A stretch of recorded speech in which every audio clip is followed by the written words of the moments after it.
24번. 글의 제목으로 적절한 것은 문제였어요. 읽어봅시다. The most prevalent problem kids report. 가장 만연한 문제.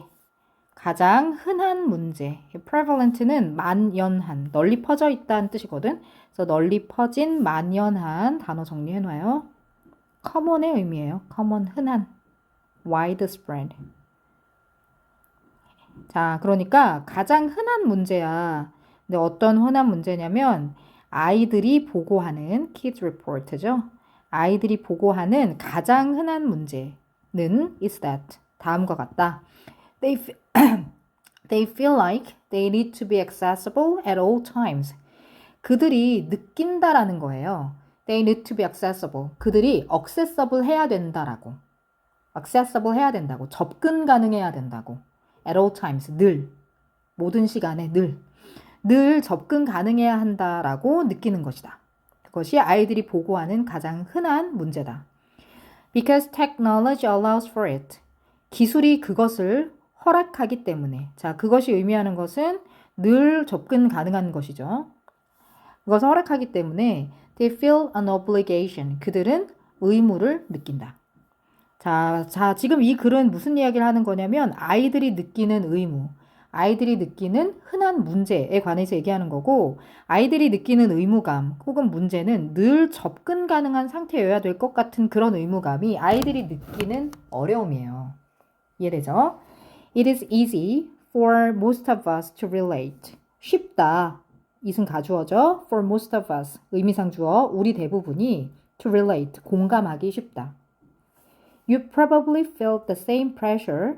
너는 아마 똑같은 압박을 느낄 것이다. In your own life. 너 자신의 생활 일상에서. It is really challenging. it 역시 가주어죠. 진짜로 어렵다. challenging은 도전하는이 아니라 여기서는 어렵다. 어렵다라는 의미죠. 그래서 hard나 challenging and hard. 어렵다.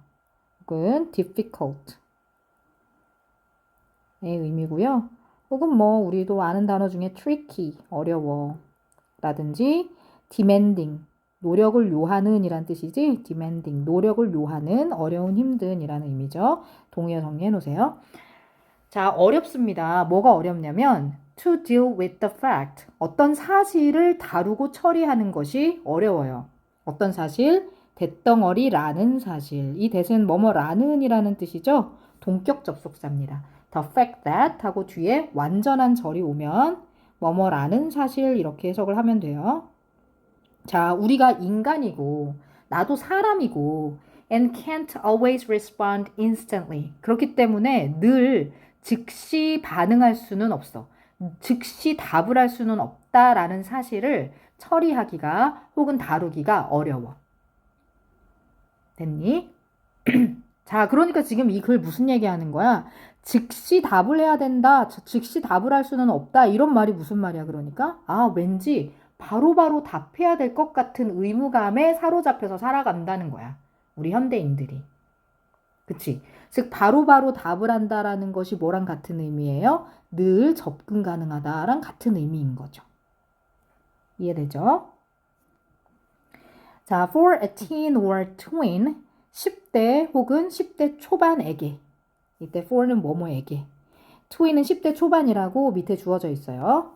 자, 10대 혹은 10대 초반에게. 그런데 얘네가 어떤 애들이죠? Who is still learning. 여전히 배우고 있는 애들이죠. 뭐를요? The ins and outs of social interactions. 사회적인 교류, 사회적인 상호작용의 안과 밖을, 이모저모를, 이것저것을 여전히 배우고 있는 단계인 10대 혹은 10대 초반의 아이들에게는 it is even worse. 이것은 훨씬 더 심각합니다. 훨씬 심각해요. 자, 이게 훨씬 심각하다라는 게 뭘 의미합니까? 그렇죠. 이 아이들은 그런 의무감, 바로 답해야 될 것 같은 의무감을 더 심하게 느낀다는 거예요. 됐죠? Here's how this behavior plays out sometimes. 여기에 있습니다. 어떻게 이 행동이 play out 하는지가 있습니다. 자, play out은 이렇게 나타나는 거예요.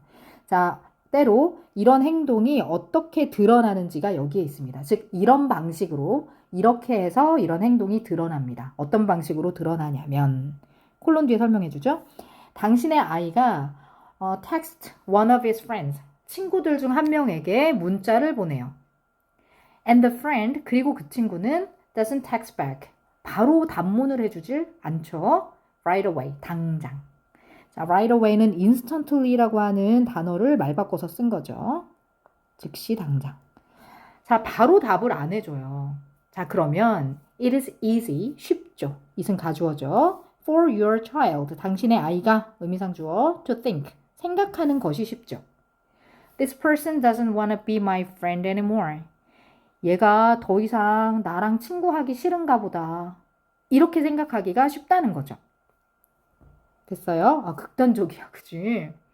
So, he texts again and again and again. 그래서 어떻게 됩니까? 이 아이가 문자를 보내고 또 보내죠. Blowing up their phone. 뭐 하면서? 그들의 핸드폰을 blow up 하면서.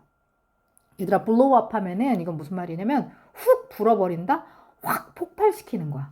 확 퐁 터뜨리는 거. 알았지? 그들의 핸드폰을 터뜨리면서 그러니까 막 핸드폰에 불이 나요. 응? 불이 나. 계속 문자 보내는 거야. 너 왜 내가 단문 5분 전에 보냈는데 아직도 안 읽어? 왜 일이 안 없어져? 아니면 왜 일이 없어졌는데 익십하고 있는 거야? 계속 문자를 해요. This can be stress inducing. 이것은 스트레스를 야기할 수 있어요. 자, induce 유발하다. 유발하다, 유도하다. 오케이, 뭐 cause 정도의 의미겠죠. stress causing 해도 뭐 괜찮겠죠. 스트레스를 야기할 수 있고 and even read 그리고 심지어 읽힐 수 있어요. 이때 read는 과거분사로 보시고요. can be 뒤에 걸려서 수동의 의미를 나타낸다라고 보세요. 알았죠? 그러니까 심지어 읽힐 수 있어. as aggressive. 뭐라고? 공격적이라고. as 전치사 뭐뭐라고.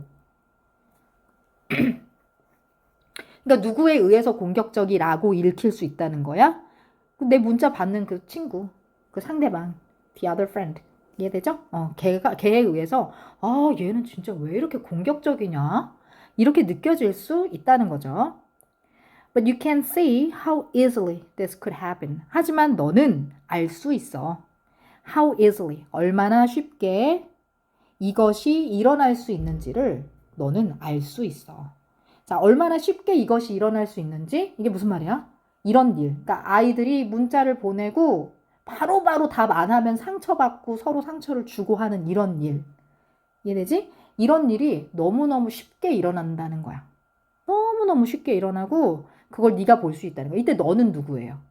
그래서 너는 그렇죠. Your kids, your child라는 표현이 중간에 나오거든요. 너의 아이라는 표현이 나오는 걸로 봐서 이 글의 you는 부모예요. 10대 아이를 둔 부모. 이해돼? 그러니까 10대 아이를 네가 두고 있는 부모라면은 볼 수 있을 거야. 이런 일이 얼마나 쉽게 일어나는지. 그지? 10대나 10대 초반이면은 뭐 쉽게 말해서 초등학생 정도 될 거 아니야? 초등학교 뭐 4, 5, 6학년? 그지? 뭐 초딩들이면은 아직은 사회적인 관계를 맺는데 아직 배우는 단계란 말이야. 그지?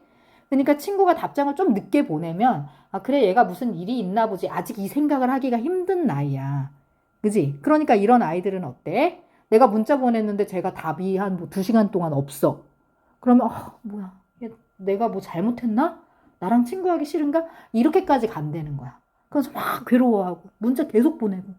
그지? 그러다 결국에 절교를 당하죠. 뭐 이런 일들이 일어난다는 거야. 그리고 부모로서 이런 일들을 굉장히 쉽게 볼 수 있다는 거죠. 이해되죠? 네. 자, 그래서 이 글의 제목으로 적절한 것을 골라봐라 하는 문제였었는데 이 글의 제목은 한번 내려가 볼까요? 보세요. 몇 번이에요?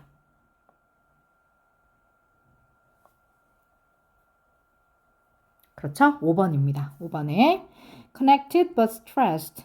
연결이 됨, 그러나 스트레스 받음. 그죠? Challenges for kids. 아이들에게 어려움. Challenges. 도전. 여기서는 어려움. Difficulty. In the digital era. 디지털 시대의 아이들의 어려움. 됐죠? 디지털 시대에 우리 10대 아이들이 이런 어려움을 겪고 있다. 괜찮니? 네. 자, 그래서 다시 본문으로 올라가서 중요한 표현만 좀 표시를 해볼까? 중요한 표현 어떤 거 있을까? 아이들이 늘상 접근 가능한 상태여야 된다라고 느낀다. 그죠? 이런 의무감을 느낀다. 또는 우리도 너는 이제 성인이거든, 부모. 그러니까 성인도 이런 압박감을 느껴본 적 있을 거다. 그죠? 근데 아이들은 하물며 어떻겠냐. 진짜 힘들다. 이해되죠? 우리가 인간이고 늘 바로 답할 수는 없다라는 사실을 처리하기가 어른도 힘든데. 그지? 이해되니? 아, 우리가 인간이니까 답 늦게 할 수도 있지. 아우, 걔가 피곤하니까 하루 정도 있다가 내 문자에 답할 수도 있지. 이 사실을 받아들이기가 어른도 힘든데 애들한테는 어때? It's even worse. 훨씬 더 힘들잖아. 괜찮죠? 그러면서 이제 here's부터는 예시가 나오는 거죠. 당신의 자녀가 친구한테 문자를 보내고 바로 답문을 받지 못하면 막 난리가 나죠. 그죠? 이런 일은 굉장히 스트레스를 야기하는 일이 될 수 있고 상대방에 의해서 공격적이라고 읽힐 수가 있기 때문에 관계가 망가지겠죠? 그렇죠? 그리고 이런 일들이 굉장히 쉽게 일어납니다. 네, 이렇게 내용 정리하시면 되겠습니다. 문법적으로 그렇게 어려운 부분은 없고 다만 it for to와 같은 가주어, 의미상주어, 투부정사 구문이 여러 번 쓰이고 있으니까 그런 문장들은 영작 같은 걸 한번 연습해 보시면 좋겠네요. 네, 여기까지요.